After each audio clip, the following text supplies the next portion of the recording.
Bismillahirrahmanirrahim. Assalamualaikum warahmatullahi wabarakatuh. Perkenalkan, nama saya Hidayat Adwijaya. Saya akan memaparkan atau menjelaskan tentang konsep dan pengetahuan pedagogi dan didaktik. Apa itu konsep dan pengetahuan pedagogi? Konsep dan pengetahuan pedagogi.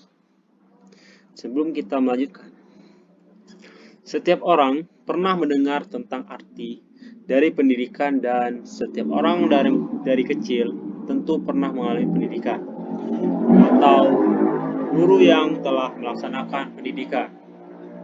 Namun, tidak setiap orang mengerti dalam arti yang sebenarnya apa itu pendidikan. Dan tidak setiap orang mengalami pendidikan ataupun menjalankan pendidikan sebagai mestinya. Karena itu, untuk memahami pendidikan, kita perlu mempelajari ilmu pendidikan, salah satunya pedagogi. Pedagogi merupakan ilmu yang membahas pendidikan, yaitu pendidikan anak. Pedagogi sangat dibutuhkan oleh seorang guru, karena guru bukan hanya untuk mengajar, tetapi untuk menyampaikan atau menginformasikan pengetahuan di sekolah.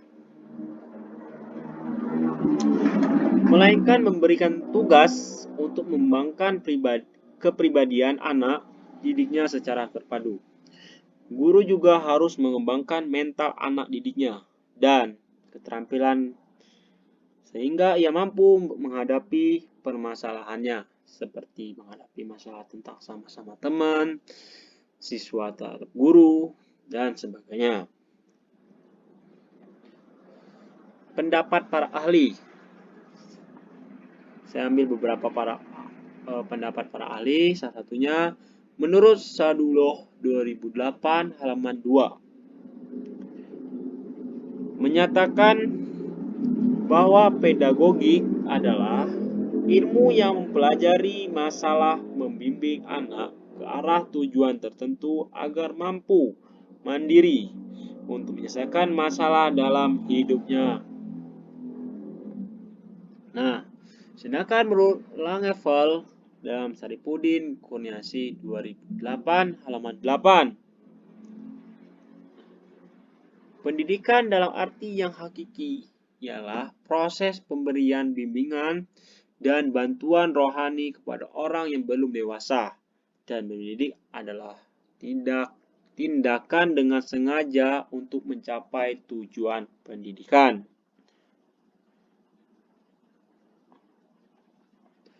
Pendidikan dalam arti khusus hanya dibatasi sebagai usaha orang dewasa dalam membimbing anak yang belum dewasa untuk mencapai kedewasaan. Nah, setelah anak menjadi dewasa dengan segala cirinya, maka pendidikan dianggap selesai karena proses pendidikan tersebut.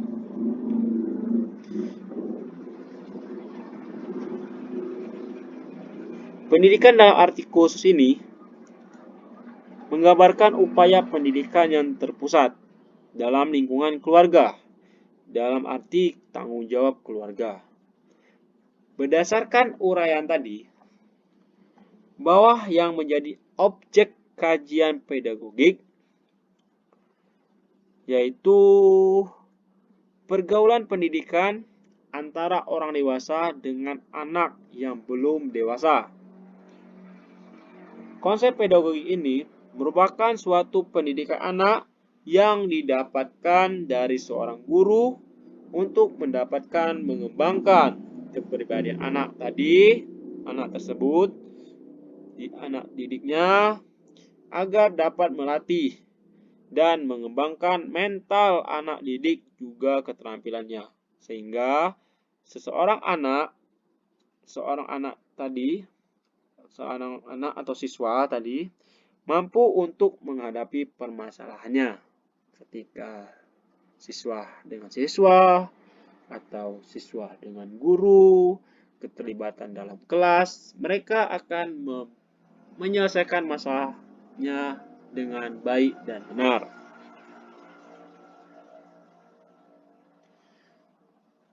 Nah, pengertian pedagogik istilah pedagogik. Dalam bahasa Belanda, pedagogi. Nah, dalam bahasa Inggris, pedagogi.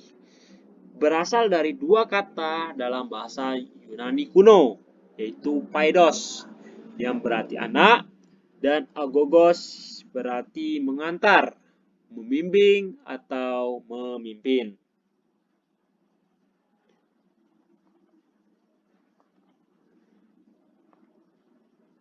Dari dua kata tersebut, terbentuklah beberapa istilah yang masing-masing memiliki arti tertentu.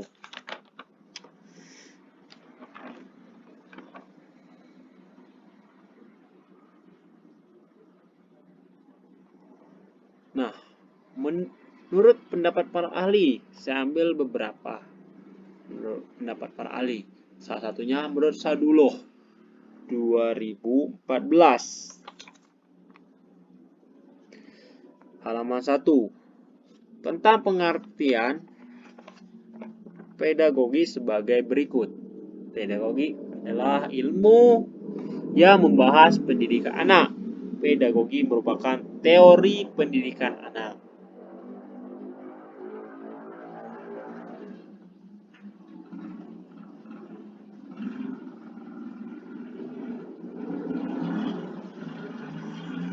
Nah, kalau pedagogi sebagai ilmu sangat dibutuhkan oleh guru, khususnya guru taman kanak-kanak, yaitu TK, dan guru sekolah dasar, ya pasti SD, karena mereka akan berhadapan dengan anak yang belum dewasa. Tugas guru bukan hanya mengajar atau untuk menyampaikan saja, tapi mentransformasikan pengetahuan kepada anak di sekolah, melainkan guru mengemban tugas untuk mengembangkan kepribadian anak didiknya secara terpadu. Itu poin pentingnya. Nah, dari penjelasan para ahli bisa disimpulkan yang dimaksud dengan pedagogik suatu ilmu atau seni mendidik yang mempelajari tentang ilmu anak untuk membimbing dan mendidik anak, atau ilmu dan seni mengajarkan supaya anak kelak mampu secara mandiri menyelesaikan tugas hidupnya. Ya, seperti contoh tadi, ketika berada dalam kelas, siswa dengan siswa atau siswa dengan guru, mereka akan menyelesaikan masalahnya dengan baik dan benar. Tuh. Nah, kita masuk lagi dengan pengetahuan pedagogi. Apa itu pengetahuan pedagogi? Dilihat dari istilahnya, pengertian dari pedagogi sendiri berasal dari bahasa Yunani kuno. Wah, tetap dengan Yunani kuno, yaitu paidos. Paidos sendiri itu adalah anak. Dan agogos, mengantar, membimbing, dan memimpin. Dari dua istilah di atas timbullah istilah baru, yaitu paidagogos dan pedagogi. Keduanya memiliki pengertian yang hampir serupa, yaitu sebutan untuk pelayan pada zaman Yunani kuno yang mengantarkan atau membimbing anak dari rumah ke sekolah. Setelah sampai di sekolah, anak dilepas. Dalam pengertian pedagogi, intinya menurut saya mengantarkan anak menuju pada kedewasaan. Istilah lainnya yaitu pedagogi, yang berarti pergaulan dengan anak. Oke. Pedagogi yang merupakan praktek pendidikan anak, dan kemudian muncullah istilah pedagogik yang berarti ilmu mendidik anak. Nah, sedangkan menurut pengertian Yunani, nih kembali lagi ke Yunani, pedagogik adalah ilmu menuntun anak yang membicarakan masalah atau persoalan-persoalan dalam pendidikan dan kegiatan-kegiatan mendidik. Antara lain seperti tujuan pendidikan, alat pendidikan, cara melaksanakan pendidikan, anak didik, pendidik, dan sebagainya.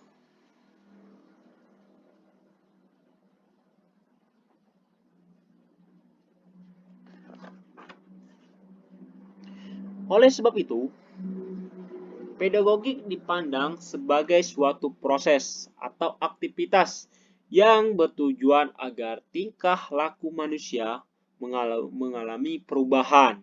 Nah, seperti yang kita sampaikan tadi, yang belum dewasa dirubah menjadi dewasa. Nah, itulah poin pentingnya. Ada perubahan ketika guru mendidik, membimbing anak didiknya, siswanya.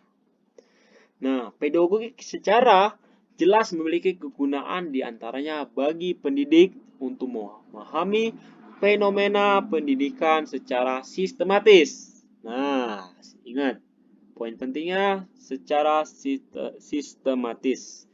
Sistematis struktur. Memberikan petunjuk tentang yang seharusnya dilaksanakan dalam mendidik. Menghindari kesalahan-kesalahan dalam praktek mendidik anak juga untuk ajang mengenal diri sendiri dan melakukan koreksi demi perbaikan bagi diri sendiri. Nah, harus kita ketahui ya, garis bawahi, menghindari kesalahan-kesalahan dalam praktek mendidik. Nah, hal itu harus dikurangi atau harus dipelajari kembali supaya menjauhi kesalahan-kesalahan dalam praktek mendidik anak. Nah, pedagogi juga merupakan suatu ilmu sehingga orang menyebutnya ilmu pedagogik.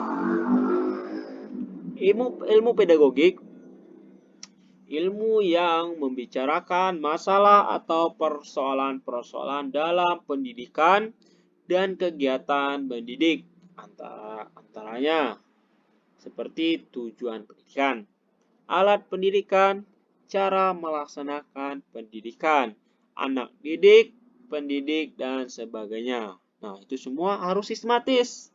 Kalau tidak sistematis, kita membuat kesalahan dalam praktek mendidik nantinya. Oke, pedagogik termasuk juga ilmu yang bersifatnya teoritis dan praktis. Nah, poin pentingnya tuh sifatnya teoritis dan praktis. Apabila dijalankan dengan kembali lagi sistematis. Ingat tuh. Nah, oleh karena itu, pedagogi banyak berhubungan dengan ilmu-ilmu lainnya seperti, nah banyak nih yang tergabungkan atau yang berhubungan dengan pedagogik. Pedagogi atau pedagogik. Salah satunya ilmu sosial, ilmu psikologi, psikologi belajar, metodologi pengajaran, sosiologi, filsafat, dan lainnya. Nah, memang pedagogi atau pedagogi ini memang sangat luas dan berhubungan hampir segalanya, semuanya. Sangat penting, Pak, pedagogi ini ya. Oke. Setelah kita membahas tentang konsep dan pengetahuan pedagogi, sekarang kita memasuki konsep dan pengetahuan didaktik. Apa yang dimaksud konsep dan pengetahuan didaktik? Kita memasuki selanjutnya konsep dan pengetahuan didaktik. Nah, apa itu? Ibu-ibu, bapak-bapak, konsep dan pengetahuan didaktik. Oke, ini dia. Didaktik adalah suatu istilah yang berasal dari bahasa Yunani. Wah, kok Yunani semua? Kenapa ke Yunani? Nah, di sini kita belum bahas tentang kenapa banyak berkaitan dengan Yunani. Kita kembali lagi ke konsep utama kita. Itu konsep dan pengetahuan didaktik yang selanjutnya ini ya. Didascen, yang berarti saya mengajar, atau ilmu mengajar, atau ilmu yang mempelajari dan memberikan syarat-syarat umum yang diperlukan untuk memberikan pelajaran dengan baik kepada murid atau orang lain. Jadi didaktik memberikan petunjuk. Nah, garis bawahi petunjuk-petunjuk umum untuk mengajar dan berlaku untuk segala pengajaran dalam mata pelajaran apapun. Tuh, harus garis bawahi. Memberikan petunjuk-petunjuk umum untuk mengajar satunya dan berlaku untuk segala pengajaran dalam mata pelajaran apapun.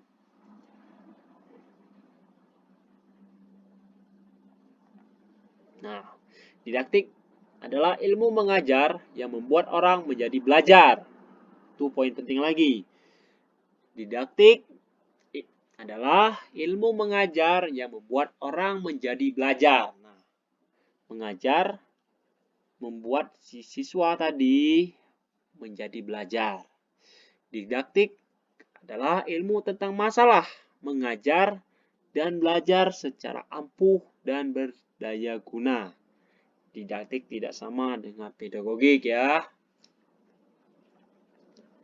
Nih, menurut ahlinya nih, menurut Ismail 1998. Wah, udah lama nih. 1998, 2 tahun kelahiran saya ya. Didaktik adalah bagian kecil dari rumpun ilmu pedagogi. Mengajar hanyalah salah satu aspek dari mendidik. Namun, mengajar adalah unsur yang utama dalam mendidik. Nih, garis bawahi lagi. Unsur yang utama dalam mendidik. Ini menurut para ahli nih, 1998. Nah, kalau menurut saya, ya, didaktik diartikan sebagai ilmu yang memberi uraian tentang kegiatan proses mengajar yang menimbulkan proses belajar. Ingat, proses mengajar yang menimbulkan proses belajar. Dari sudut pandang ini, didaktik mengandung dua macam kegiatan, yakni kegiatan mengajar dan kegiatan belajar. Ingat, mengajar dan belajar, baik murid maupun guru. Nah, murid atau guru, guru atau murid tetap sama-sama belajar ya. Kedua-keduanya aktif sehingga terwujud kegiatan mengajar dan kegiatan belajar bersama-sama. Agar proses belajar mengajar dimaksud membuahkan hasil yang diharapkan, baik murid maupun guru perlu memiliki sikap, kemampuan, dan keterampilan yang mendukung proses belajar mengajar itu. Didaktik juga dapat diartikan perbuatan-perbuatan yang harus dilakukan oleh tenaga pengajar yang menyangkut penyajian materi, pelajaran yang efektif, serta pengelolaan proses belajar mengajar di dalam kelas. Jadi, didaktik memberikan petunjuk-petunjuk umum untuk mengajar dan berlaku untuk segala pengajaran dalam mata pelajaran apapun. Ya, semua mata pelajaran termasuk ya. Ilmu ini membahas mengenai prinsip-prinsip mengajar, cara-cara penyampaian bahan-bahan materi pelajaran untuk dapat dimiliki dan dikuasai oleh anak siswa. Wah, luas banget didaktiknya.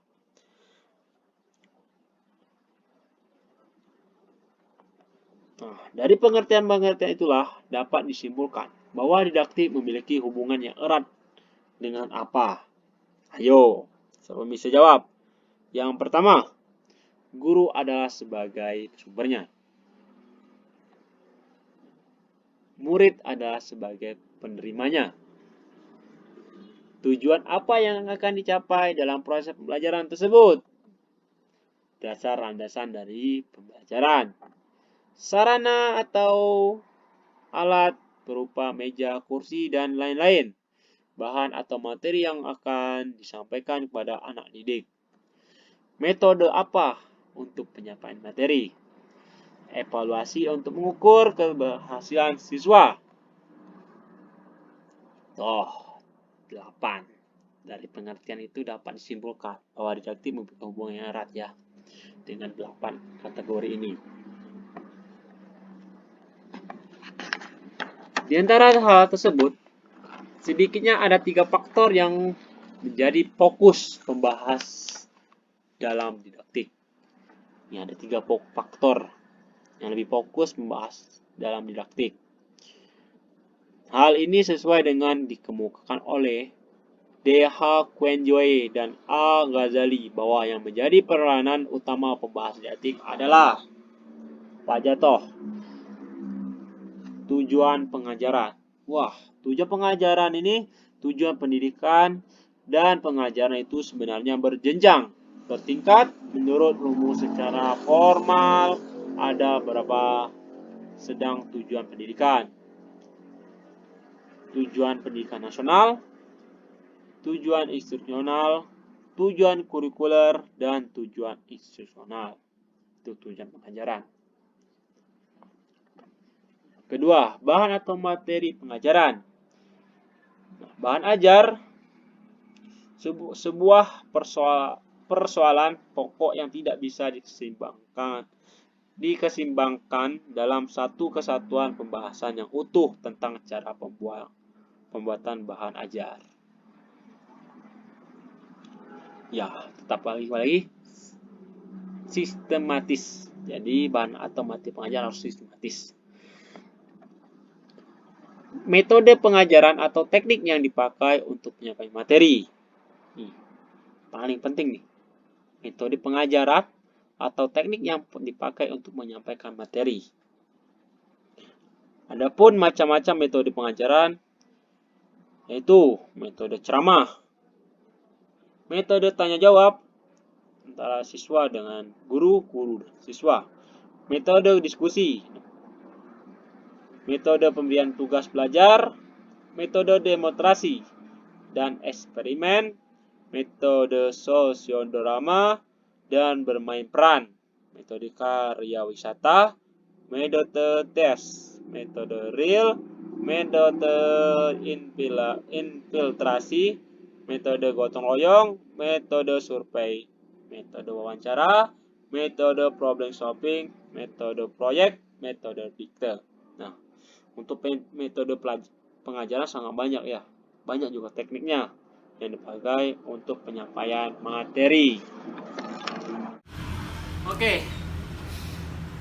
Hanya itu yang saya dapat sampaikan tentang konsep dan pengetahuan pedagogi dan didaktik. Mudah-mudahan yang saya sampaikan bermanfaat. Apabila ada kesalahan, saya mohon maaf kepada Allah, saya mengampun. Terakhiri, wabillahi taufiq wal hidayah. Wassalamualaikum warahmatullahi wabarakatuh.